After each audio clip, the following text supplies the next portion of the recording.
The story begins with Park Suho, who is waiting for the green signal while chatting with his mom, who is telling him to come home for his brother Juno's birthday. The boy says that he has prior commitments with his friends. Her mom insists he comes and brings a gift along the way. The signal turns green, and he starts crossing the road while contemplating Juno's preferences. Suddenly, his thoughts get interrupted by a loud noise and shaking of the ground. The once calm sky turned black, and strong winds started blowing and thunder rumbled, causing everyone to look up at the sky when a brilliant bolt of lightning blinded everyone, striking the nearby building, causing widespread panic, and forcing people to run in all directions to seek shelter. As Suho starts running, multiple lightning strikes the ground, injuring people all around. A girl shouting for help caught his attention, and he screamed to her to come this way while extending his arm, but an ambulance came and collided with the girl, leaving Suho shocked. He then starts to run in the opposite direction, where he finds himself in front of a big truck. Suddenly a portal opens, and he got sucked in it while losing consciousness. After a while, he awakens, pondering where he is and how he is alive, as he is certain that he got run over by the truck, so he starts to look around, and when he looks up at the sky, he sees that there are 2 moons and a strange bird flying. He gets up and he gets shocked as a giant bear jumps out of the bushes in front of him while being hunted by a pack of wolves. The story returns to the present day, where Suho recounts this experience to a doctor who inquires how he managed to come back alive from such a place. Suho remains silent, recalling his memories of the past. While the wolves were attacking the bear, he hid behind some rocks but noticed a white wolf pup behind him. Overwhelmed by fear and desperation, he started running as fast as he could, and a message popped up indicating that his constitution had increased by 1. While trying to comprehend the message, he tripped and stumbled off a cliff into bushes full of ripened fruits. He gazed at them, contemplating if they were edible, which was answered, as he saw ants on the nearby fruits, so he picked up one and took a bite off of it. Suddenly, he saw eyes in front of him, and a giant snake lunged at him, leaving him shocked. Out of nowhere, a giant frog leaps out and devours the snake. Suho sighs and exclaims that the place is insane, or maybe he is the one going crazy. After that, he drops the fruit and faints on the ground. We see Suho sitting on the bark of a tree while the sky darkens and the downpour starts. The rain droplets fall on the leaves and then to the mouth of Suho, quenching his thirst. After surviving 67 days while stranded, he was sitting high up on a sturdy tree branch while looking down at the wolf pack that had still not given up on chasing him. He gets up on the branch, prepared to find a safer place for himself. After being stranded for 1 year, Suho's strength has increased by 1, and he was high up on a tree getting a giant banana to quell his hunger and provide nourishment to his body. Throughout this year, a wolf pup has constantly followed Suho, and he has grown accustomed to him. Suddenly, a giant gorilla jumped out from a tree and pounced at Suho. He managed to agilely evade its attack, and the gorilla fell off of the tree onto the ground. The pup got injured because of it and started growling at the gorilla, which caught his attention, and he raised his giant fist to attack the pup. Seeing this, Suho jumped on the gorilla's head and stabbed him in the eye. The enraged gorilla threw him away. Suho collided with a tree trunk, and his head was bleeding. Suho thought to himself that he was reckless and impulsive. The doctor questioned his decision, asking why he did that. Suho answered that he can't always keep on running and avoiding territorial fights, as that will solve nothing. He further adds with a smirk on his face that no matter where one goes, there is always a ruler there. The angry gorilla charged at Suho, swinging his fists violently, but just as he was about to reach Suho, a white wolf emerged from the bushes and confronted the gorilla. Suddenly, the gorilla found himself surrounded by a pack of wolves that killed him. In the midst of all this, Suho loses consciousness. He thinks this is the end, but to his amazement, the wolves didn't attack him while he was blacked out. Suho says that the wolves must have thought that he had saved the little wolf pup. The wolf pup whose leg was injured was the son of the Wolf King, the leader of the Crimson Wolves. In an awe-inspiring scene, we see the entire wolf pack running under the moon's radiant glow, and Suho is running alongside the white wolf pup. He has become a part of their pack. In the 2nd year of being stranded, Suho feels a sense of belonging with them, and we see him running with the white pup in his arms. Later, we see Suho howling with the wolves on a cliff, and their howls drive away the silence of the night sky. In the 31st year of being stranded, Suho says that he has still not escaped the forest and he is yet to find a trace of civilization, but his strength and resilience kept on increasing in all these years. Climbing mountains and cliffs became as easy for him as running on solid ground. He has become a part of the wolf family, and we see them killing a giant snake together. He says that he started to partake in territorial fights for the survival of his family. We see Suho and wolves coming face to face with a giant boar, and together they manage to kill it, with Suho delivering the finishing blow. Joy and happiness fill the air as the pack celebrates its victory. After being stranded for 120 years, Suho believes himself to be the sole human on that planet. He says that in the constant fight for survival, he gained more furry friends while also facing a few losses along the course. Suho says that he has lost track of date and time. It feels like it has been hundreds of years, so how is he still alive? In the present, the doctor asks that even after becoming the king of wolves and after 500 years, he still didn't manage to find any traces of civilization. So how does he manage to return to Earth safely in the end? Suho, recounting his journey, reveals that he, as the Wolf King, led his wolf army to the Moonlight Hill and started a war with the gorilla race there. We see both armies clashing fiercely with each other, and Suho confronts the Gorilla King. This intense battle echoes throughout the Moonlight Hill. Suho has the upper hand in their battle, and he can see that victory is within his reach, but just as he is about to deliver the finishing blow to the Gorilla King, a bright light appears in the sky, blinding everyone on the battlefield. The light surrounds Suho, and a portal opens up, sucking him in. The wolves and gorillas were left awestruck by this sudden turn of events. On Earth, we see 3 researchers embarking on a mission amidst the middle of a bustling city. A blonde young girl with a ponytail was leading the way. One of the researchers, looking confused, calls to the captain. The captain responds that things are looking weird here and the dimensional energy readings forthcoming from the portal are off the charts. The officer commands them to send the coordinates to the portal management team right away. The teammate confirms that he has sent them the coordinates. Suddenly, a bright light flashes before them, and one of them shouts that a portal is opening. The officer, uncertain about what's going to come out, shouts for them to retreat. One of the teammates, feeling distressed, curses and says that this is the reason he had a bad premonition last night. The portal opens by unleashing a destructing shockwave and sending them toppling over. The officer, shocked, exclaims that the portal has opened. The officer calls an agent at the bureau and asks to send an emergency backup team to their location immediately.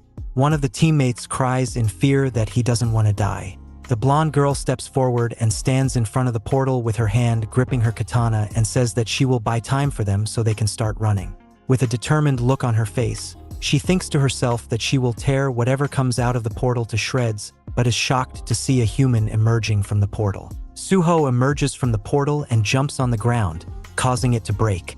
The blonde girl is unable to move her body due to his overwhelming presence. Suho falls to the ground and loses consciousness, and the situation reverts to normal as the portal closes. The captain stands there in shock and wonders what in the world he is and thinks to herself that this is a force she has never experienced before, not even against monsters in the high-tier dungeons. The officer approaches them, expressing complete astonishment, exclaiming in disbelief that it is a person. He commands others to call an ambulance, saying that he is a returner. After some time, we see Suho regaining consciousness in a hospital bed where Dr. Baldi sits in front of him and expresses his gratitude to Suho for sharing his story. Dr. Baldi informs Suho that his testimony and his medical exam will be shared with the Awakeners Bureau, and he assures him that he can be discharged in a few days as he seems pretty healthy. Dr. Baldi gets up and begins to walk towards the exit when Suho addresses him, thanks him for listening to his story, and says that it's his first time talking to a civilized being in 1,000 years. Dr. Baldi reciprocates the gratitude and says that his country is a valuable personal account of a warrior of the wilderness who returned after a 1,000-year adventure. Dr. Baldi finds Suho to be an interesting patient and remarks that his story is so vividly described that he can easily become a successful novelist. At the Awakener Bureau, the blonde girl asks the captain if he's certain about the data and expresses her doubts, saying that something seems off about it, as it says that Suho is an F rank. The captain confirms that Suho is indeed a rare F-rank patient, adding that it's a shame that if he were an E-rank, he would have received disability benefits from the government. She says that being an F rank means he is a normal person, so how did he manage to come through the portal? The captain suggests that maybe luck has played a role, and it happens every once in a while. He speculates that maybe he sneaked around and luckily stumbled upon a return stone. He hands her the report that he received from the doctor and says that Suho has PTSD, which is a common disease among F-rank returnees. The girl ponders that he acts like a wolf, recalling the image of Suho emerging from the portal, and wonders if it is a fragment of her imagination. She holds some documents in her hand and asks if these are the returner's documents for Park Suho, who confirms their contents. The girl expresses her intention to deliver them personally, adding that she wants to verify it with her own eyes. Meanwhile, in the hospital, Suho reflects on how it has been 2 weeks since his return to Earth after spending 1,000 years in the wilderness of another world. He contemplates how he should live from now on, as everything seems unfamiliar to him. As he was pondering this, a nurse entered the room and announced that it was time for his meal. Suho looks at the meal and decides to start by filling up his empty stomach and starts to eat voraciously. After a while, the blonde girl arrives and sees him eating more like a wolf than a human. She introduces herself as Agent Choi Soo-young from the Awakeners Bureau. Suho avoids eye contact, but suddenly he gets up from the bed and, while approaching her, says this smell seems familiar. She responds that she was the first person whom he met after returning. Choi ponders that he felt like a predator when he emerged from the portal, but now he looks like a completely different person. She even considers the possibility that there must be something wrong with her sensory abilities. Suho casually asks her about the Awakeners Bureau.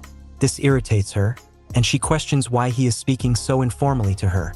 Suho reminds her that he is over 1,000 years old. Choi acknowledged his status as a patient and began to explain about the Awakeners Bureau and handed him some documents containing essential information for returners and suggested he read them carefully. She requests him to sign his consent to share information and gives him a pen. Instead of signing, he starts to draw, which irritates her, interrupts him, and says that she asked him to sign, not draw. She inquired whether he learned drawing there, and he responded that he already knew how to draw. She further asks if he learned some martial arts voodoo or magic there, and he responds negatively, stating that he was in a jungle for survival. She ponders to herself that to become a true returner, one has to kill monsters and acquire their dimensional energy, and remarks that Suho has most likely crossed the portal by stumbling upon a return stone by chance. Her irritation grows as she argues with him regarding his time in the other world and points him to look at the date on his returner's documents, where it's stated that he went missing in 2015, and it's 2025 now, so he has been missing for 10 years. Suho was shocked to hear this. Choi hands Suho his Awakener's ID card, telling him that it will partially cover his medical bills and telling him to report if it goes missing. While leaving, Choi tells him that once he has recovered, he can go back to his family. Suho was left speechless. Suho recalls how he gave up on everything and assumed that even if he returned to Earth, his friends and family would be gone. Now that he has returned, he has to accept the fact that he has lost his forest family, which fills his heart with sorrow and loneliness.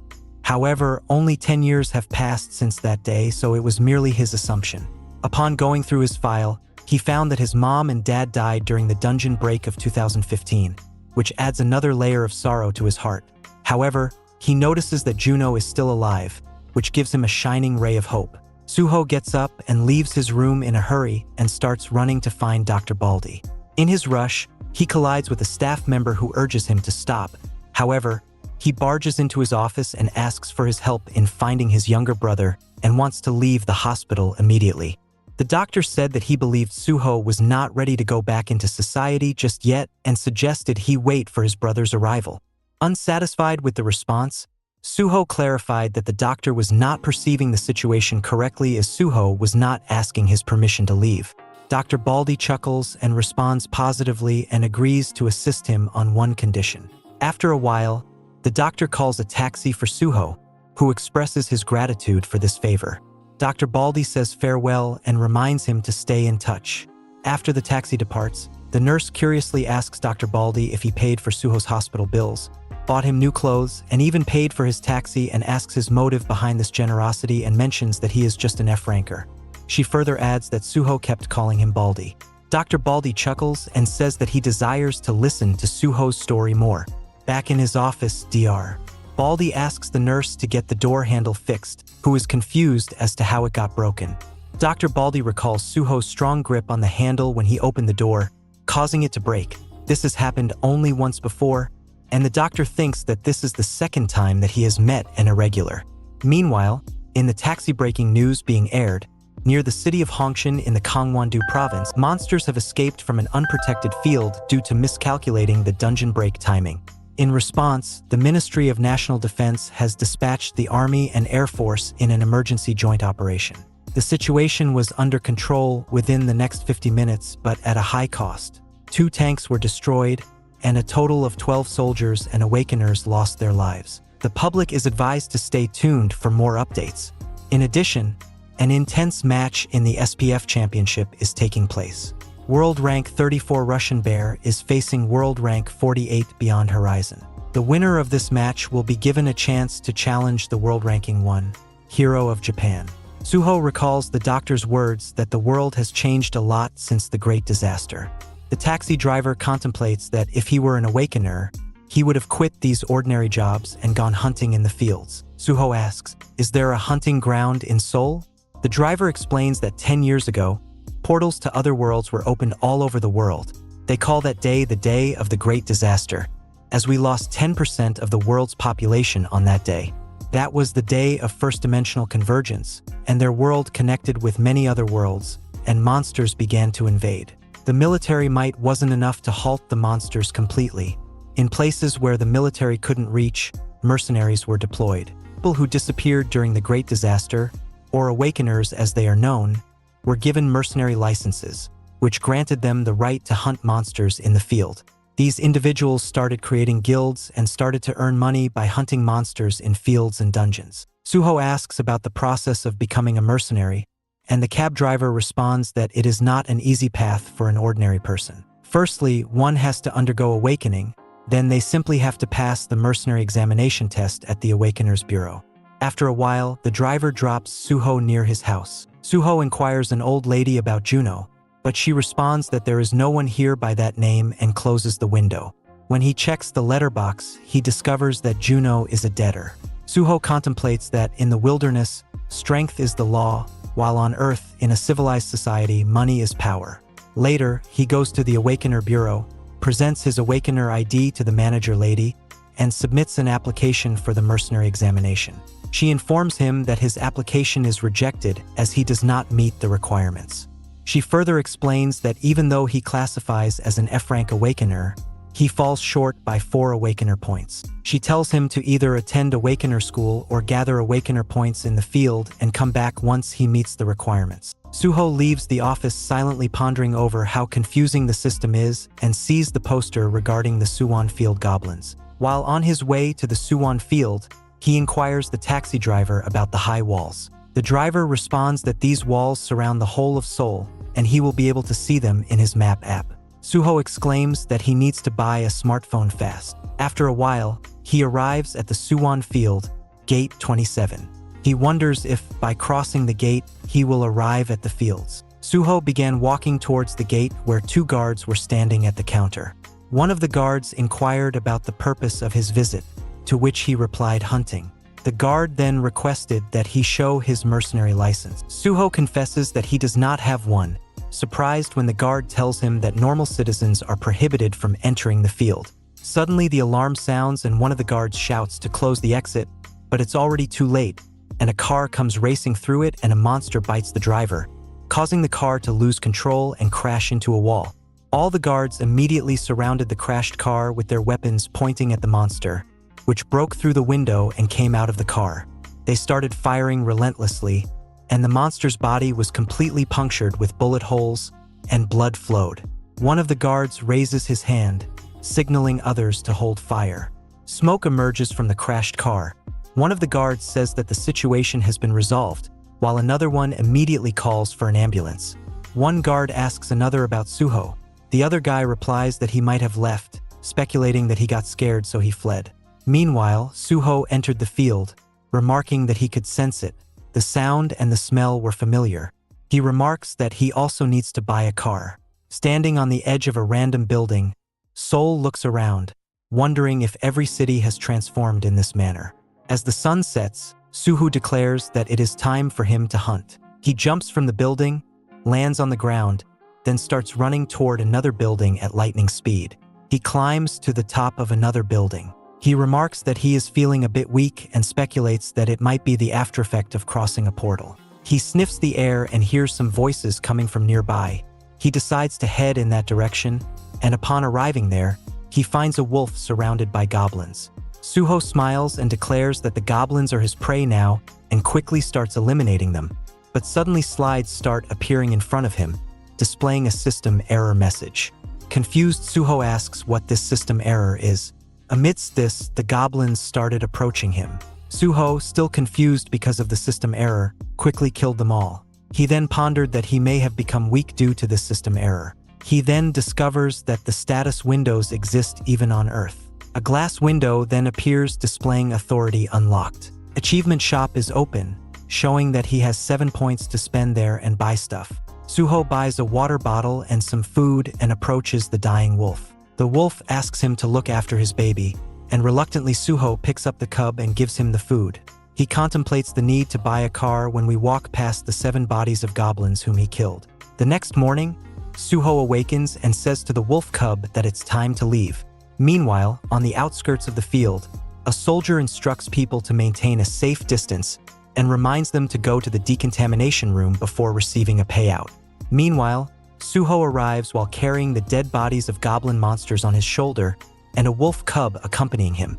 Everyone is shocked and wonders if he single-handedly killed all those monsters.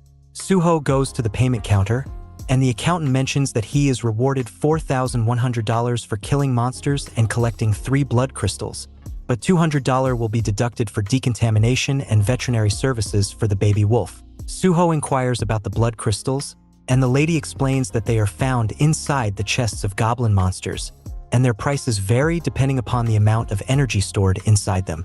The account further tells him that since he does not have a payout account registered, she will give him cash. Impressed by his skills, the accountant tells Suho that he should get registered as a mercenary, as that will make things easier and he can go on dungeon hunting. Suho silently ponders that once he becomes a mercenary and starts hunting in dungeons, making money will be a matter of time. Meanwhile, Juno arrives at a shop in a truck. After buying the things, on his way back, he is attacked by some gangsters who start beating him. One of the gangsters said that he was worried that Juno abandoned his child and ran off.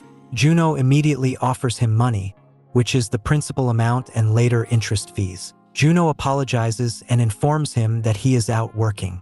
The gangster boss counts the money and says that money is still short considering the time he took.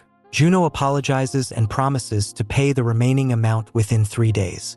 The gangster boss becomes angry and hits him with a stick and asks whether he knows what the 3 days of worth interest will be. As Juno keeps on apologizing, he hears someone calling his name from behind. Juno is shocked to see his brother Suho alive. Suho comes up to him and asks if he is Juno's right, and Juno says bro going down memory lane in the past. Juno recalls that his brother wasn't much of a help to him, as one day he was being beaten up by some schoolboys. Suho comes out to throw trash, and Juno calls out to him, but his calls are simply ignored. Later, we see Juno at home watching TV because there have been numerous reports of monsters appearing throughout the world. Meanwhile, the doorbell rings and he rushes to the door. His aunt is outside and tells him that they are unable to contact his dad and mom and they have to leave immediately. Juno runs to pack, but to his surprise, an explosion takes place in the doorway and he is sent flying back to the room. Suddenly, numerous monstrous cries could be heard. Juno was lying near a hole in the wall with blood covering one side of his face and his t-shirt. He sees a gigantic eye through the hole, which disappears moments later. Juno recalls that at that moment he didn't care about his brother, whether he lived or died. The story returns to the present, and Suho states that Juno has grown since the last time he saw him. Juno says, bro. Then, with tears in his eyes, he thought that he was dead. The gangster boss asks Juno if this kid is his brother. Suho grabs his head, throws him away, and asks Juno if he is hurt. He replies that he is indeed hurt, but he is fine. One of the thugs unleashes a roundhouse kick at Suho, but his leg is broken as if it hit some stone wall. The thug cries out in pain, and the remaining one wonders if the newcomer is an awakener. Suho calls him to come near him. The goon pleads and says that he didn't hurt Juno, and he also urges his comrades to let him go. Suho simply puts cash on the ground and tells the goon to come here and collect your money. The goon takes it and thanks him for his kindness. After a while, both brothers arrive, and Juno brings him to the grandmother, who stares at Suho and asks Juno whether he is sure if this kid is his brother. Juno responds that he is indeed sure. Suho hands a black shopping bag to her and tells her that he has brought some meat. She sees it and then proceeds to go inside the house while telling Juno that he should have told her that he has family. She further adds that the kid has fallen asleep while waiting for his daddy. The brothers go inside the house. Suho sees the kid and asks Juno if he's his. Juno nods and says that his name is Gunwoo and he is his only treasure. Suho inquires about the kid's mother. Juno sighs and says she has left him to live her own life. Juno says it is all his fault for not being able to properly provide for the family. Suho says that they should go and grab a drink. They both start drinking, and Juno says that after he went missing, he thought that he was dead, but for him to return after all these years as one of the so-called awakeners. Suho asks how much your debt is. The man replies that he owes $50,000, saying it's fine as he now has a job at the logistics center, and the pay is good as only a few are willing to take the jobs as transporting goods between cities has become extremely dangerous. Suho asks if the truck is his, and the man replies no, it belonged to the landlord's granny's son, who died during the Great Disaster. He further adds that he thinks that's why she looks after Gunwoo as if he's her own family. He says that she is a very dear person to them,